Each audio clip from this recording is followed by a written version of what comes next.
CPML new democracy తరఫున మా అభిప్రాయాలు వేరున్నప్పటికీ ఈ ప్రజాస్వామిక అంశాల్లో మేము ఏకీభవిస్తాం. రాజకీయ భిన్నాభిప్రాయాలు ఉన్నాయి, కానీ గౌరవించడం అనే పద్ధతి ఉండాలి. అది లేదు. వాళ్ళు ఎన్ని తిట్టుకుంటున్నారండి ఈరోజు?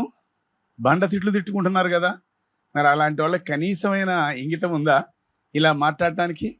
అంటే కేవలం వాళ్ళు ప్రయోజనాన్ని ఆశిస్తున్నారు తప్ప మరొకటి కాదు. రెండోది, హైదరాబాద్ కూడా ఏదో ప్రమాదం ఉందేమో అనిపిస్తూ ఉంది ఇవన్నీ వింటా ఉంటే. ఇందాక ఎవరు అన్నట్లు యూటీయా సెకండ్ క్యాపిటల్ పేరుతోటి ఏమన్నా ఏం ఇంట్రెస్ట్ ఉందో అనేది కూడా అనిపిస్తూ ఉంది. దీన్ని లింక్ పెట్టేస్తున్న పరిస్థితి ఉందేమో అనిపిస్తూ ఉంది. రెండోది, ఇప్పుడే వీరయ్య గారు చెప్పినట్లు బీజేపీ ప్రయోజనం ప్రధానంగా ఇమిడుంది అని కనపడతా ఉంది. పవన్ కళ్యాణ్ ఫస్ట్ బీజేపీని తిట్టిండా లేడా?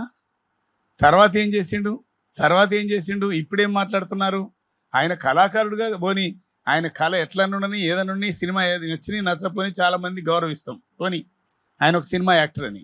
కానీ ఇవాళ జరుగుతుంది ఏమిటి? ఆయన ఒక స్థానంలో ఉండి మాట్లాడే విషయం ఏమిటి?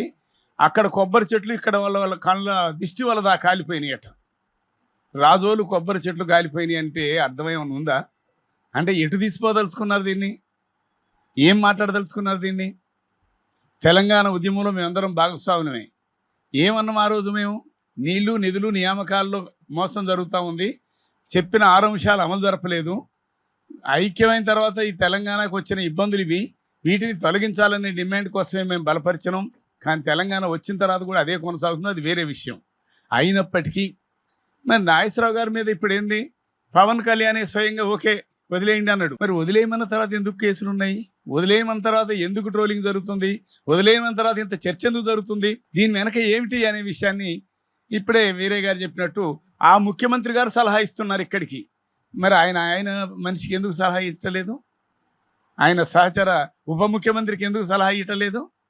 అంటే కేవలం చాలా చేయడానికి ప్రయత్నం జరుగుతున్న అంశం మరొకసారి తెలంగాణని, ఇక్కడున్న అనేక విషయాలన్నీ పక్కదారి పట్టించి పొలిటికల్ ప్రయోజనం పొందడం అనే లక్ష్యం ఇందులో ఇముడుంది అనే విషయాన్ని గమనించండి.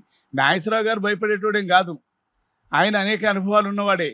ఆయన మీద ఏమంటున్నారు? డబ్బు కోసం అనేటోడు ఒకడు, ఇంకోడు అనేటోడు ఒకడు, చాలా గలీజ్గా వస్తూ ఉన్నాయి. అవి పెద్ద లెక్కలు విషయాలు కావు. ఎందుకంటే ఆయన క్యారెక్టర్ ఏంటో మనందరికీ తెలుసు, ఆయన ఎవరు ఏంటి అనే విషయాలని అందరికీ తెలుసు. ఆయన ఎనాలిసిస్ అంతా మనందరం చూస్తున్నాం. కాబట్టి మనకి భిన్నాభిప్రాయం ఉండొచ్చు, ఉంటే సార్ ఇది మేము భిన్నిస్తున్నాం అని చెప్పొచ్చు, తప్పులేదు. భిన్నాభిప్రాయాన్ని కూడా రాయొచ్చు, తప్పులేదు. కానీ ఈ బూతులేంది, ఈ కేసులేంది, ఈ వాదనలేంది, ఈ రెచ్చగొట్టేంది, దీనికి అర్థం ఏంటి అనే విషయాన్ని ఆలోచన చేయాల్సిన అవసరం ఉంది. అందుకే ఇట్లాంటి తప్పుడు పద్ధతుల్ని, భిన్నమైన అభిప్రాయాలు ఉండొచ్చు, భిన్నమైన అంశాలు ఉండొచ్చు. ఎందుకంటే నేను అనుకుంటున్నా నిజంగానే ఏదో భయం ఉంది వాళ్ళకి, ఫ్యాక్ట్ ఉందేమో అందులో. నాగేశ్వరరావు గారు వెనక్కి జరిగారు కానీ నిజమేనేమో. ఆ నిజాన్ని చూసి భరించలేక వాళ్ళు అది బయటకు వస్తుందనే దాంతో ఈ గొడవేమో. అక్కడ ఏమి ఆ ముగ్గురికిను బీజేపీకి ఏం తేడా లేదు. ఆ 3 పార్టీలకి బీజేపీకి సంబంధం ఏముందనే విషయం అందరూ గమనిస్తున్న విషయం. కాబట్టి ఇవాళ వాళ్ళ మధ్య గొడవ రాకుండా ఉండటం కోసం, లేకపోతే ఇంకో దానికోసం ఇవాళ కాకపోతే రేపైనా తెలుస్తుంది మనందరికీ. కాబట్టి అట్లాంటి దానికోసం తెలంగాణ ప్రజల్ని బలిపశువులు చేయటం ఏంటి? తెలంగాణని రెచ్చగొట్టడం ఏంటి?